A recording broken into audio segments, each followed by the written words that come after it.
ಚಾವಾ ಈ ಸಿನಿಮಾ ನೋಡಿದ್ಮೇಲೆ ನನ್ನ ಒಪಿನಿಯನ್ ಹೇಳೋದಾದ್ರೆ ಚೆನ್ನಾಗಿದೆ, ಒಂದ್ಸಲ ನೋಡ್ಬೋದು. ಈ ಸಿನಿಮಾನ ಸಾಧ್ಯವಾದಷ್ಟು ಇತಿಹಾಸದಲ್ಲಿರೋ ತರನೇ ಚಿತ್ರೀಕರಿಸಿದ್ದಾರೆ. ಉದಾಹರಣೆಗೆ ಹೇಳೋದಾದ್ರೆ ಛತ್ರಪತಿ ಸಂಭಾಜಿಯನ್ನ ಮೊಘಲರು ಯಾವ ತರ ಚಿತ್ರಾಂಶ ಕೊಟ್ಟು ಕೊಂದಿರ್ತಾರೆ ಅಂತ ನಾವು ಇತಿಹಾಸದಲ್ಲಿ ಓದಿರ್ತೀವಿ. ಅದನ್ನ ಸಿನಿಮಾದ ಕ್ಲೈಮ್ಯಾಕ್ಸ್ ಅಲ್ಲಿ ಆಸ್ ಇಟ್ ಈಸ್ ತಂದಿರ್ತಾರೆ. ಇನ್ನು ಈ ಸಿನಿಮಾದ ಪ್ಲಾಟ್ ವಿಷಯಕ್ಕೆ ಬರೋದಾದ್ರೆ ನಮ್ಮೆಲ್ಲರಿಗೂ ಗೊತ್ತಿರೋ ಹಾಗೆ ಈ ಸಿನಿಮಾ ಛತ್ರಪತಿ ಶಿವಾಜಿಯ ಮಗನಾದ ಛತ್ರಪತಿ ಸಂಭಾಜಿ ಕುರಿತಾದ ಕಥೆ ಆಗಿರುತ್ತೆ. ಮುಘಲ್ ದೊರೆ ಔರಂಗಜೇಬ್ ಹಾಗೂ ಮರಾಠ ದೊರೆ ಸಂಭಾಜಿ ಈ ಇಬ್ಬರ ನಡುವೆ ನಡೆಯುವಂತ ತಂತ್ರ ಪ್ರತಿತಂತ್ರ ಹಾಗೂ ಯುದ್ಧ ಹೋರಾಟಗಳೇ ಈ ಸಿನಿಮಾದ ಜೀವಾಳ. ಈ ಯುದ್ಧ ಹೋರಾಟದಲ್ಲಿ ಯಾರು ಗೆಲ್ತಾರೆ ಮತ್ತು ಹೇಗೆ ಗೆಲ್ತಾರೆ ಅನ್ನೋದೇ ಈ ಸಿನಿಮಾದ ಸ್ಟೋರಿ ಆಗಿರುತ್ತೆ. ಸಿನಿಮಾ ಒಂದೊಳ್ಳೆ ಆಕ್ಷನ್ ಎಪಿಸೋಡ್ ಇಂದ ಸ್ಟಾರ್ಟ್ ಆಗುತ್ತೆ. ಇನ್ಫ್ಯಾಕ್ಟ್ ಈ ಸಿನಿಮಾದಲ್ಲಿರುವ ಪ್ರತಿಯೊಂದು ಆಕ್ಷನ್ ಸೀಕ್ವೆನ್ಸಸ್ ಕೂಡ ಒಳ್ಳೆ ಹೈ ಕೊಡುತ್ತೆ. ಯುದ್ಧದಲ್ಲಿ ನಡೆಯುವಂತ ಫೈಟ್ ಸೀಕ್ವೆನ್ಸಸ್ ನ ತುಂಬಾ ಚೆನ್ನಾಗಿ ಡಿಸೈನ್ ಮಾಡ್ಕೊಂಡಿದ್ದಾರೆ.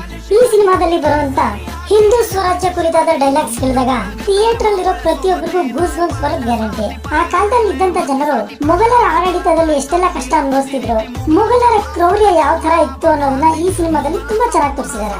ಟೆಕ್ನಿಕಲಿ ಕೂಡ ಈ ಸಿನಿಮಾ ತುಂಬಾನೇ ಸ್ಟ್ರಾಂಗ್ ಇದೆ. ವಿಜುವಲ್ಸ್ ಕೂಡ ತುಂಬಾ ಚೆನ್ನಾಗಿ ಮೂಡಿ ಬಂದಿದ್ದು AR ರೆಹಮಾನ್ ಅವರು ಕೂಡ ಅದ್ಭುತವಾದ ಬಿಜಿಎಂ ನ ಕೊಟ್ಟಿರ್ತಾರೆ.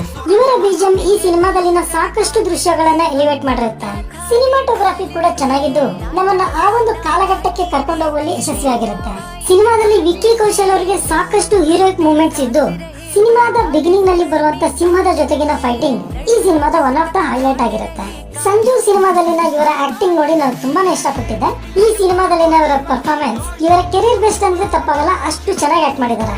ರಶ್ಮಿಕಾ ಮಂದಣ್ಣ ಅವರಿಗೆ ಒಳ್ಳೊಳ್ಳೆ ಸಿನಿಮಾಗಳು ಸಿಗೋದರ ಜೊತೆಗೆ ಪರ್ಫಾರ್ಮ್ ಮಾಡೋದಕ್ಕೆ ಒಳ್ಳೆ ಕ್ಯಾರೆಕ್ಟರ್ಸ್ ಕೂಡ ಸಿಗ್ತಿದಾವೆ. ಇನ್ಫ್ಯಾಕ್ಟ್ ಈ ಸಿನಿಮಾದಲ್ಲೂ ಕೂಡ ಅವರು ಚೆನ್ನಾಗಿ ಆಕ್ಟ್ ಮಾಡಿದ್ದಾರೆ.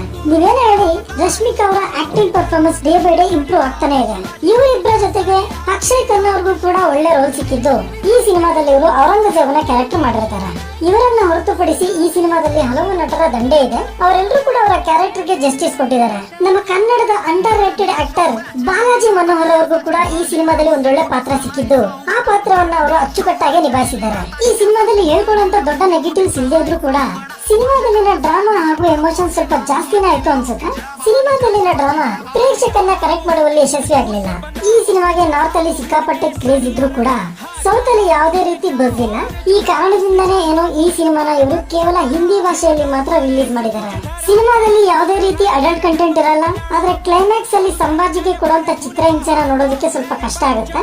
ಮೊದಲೇ ಹೇಳಿದಾಗೆ ವೀಕ್ ಹಾರ್ಟೆಡ್ ಇರೋರು ಸಾಧ್ಯವಾದಷ್ಟು ಸಿನಿಮಾದ ಕ್ಲೈಮ್ಯಾಕ್ಸ್ ನ ಅವಾಯ್ಡ್ ಮಾಡಿ ಆ ಒಂದು ದೃಶ್ಯವನ್ನು ಹೊರತುಪಡಿಸಿದ್ರೆ ಈ ಸಿನಿಮಾನ ಫ್ಯಾಮಿಲಿ ಜೊತೆಗೆ ಆರಾಮಾಗಿ ನೋಡಬಹುದು. ಸೊ ನೀವೇನಾದ್ರೂ ಐತಿಹಾಸಿಕ ಸಿನಿಮಾಗಳನ್ನ ಇಷ್ಟಪಡೋರಾದ್ರೆ ಈ ಸಿನಿಮಾನ ಒಂದ್ಸಲ ಟ್ರೈ ಮಾಡಬಹುದು. ಇದಾಗಿರುತ್ತೆ ಚಾವಾ ಸಿನಿಮಾದ ಬಗೆಗಿನ ನನ್ನ ಒಂದು ಒಪಿನಿಯನ್. ಈ ವಿಡಿಯೋ ನಿಮ್ಗೆ ಇಷ್ಟ ಆಗಿದ್ರೆ ಒಂದು ಲೈಕ್ ಕೊಟ್ಟು ನನ್ನ ಚಾನೆಲ್ ನ ಸಬ್ಸ್ಕ್ರೈಬ್ ಮಾಡ್ಕೊಳ್ಳಿ. Thank you.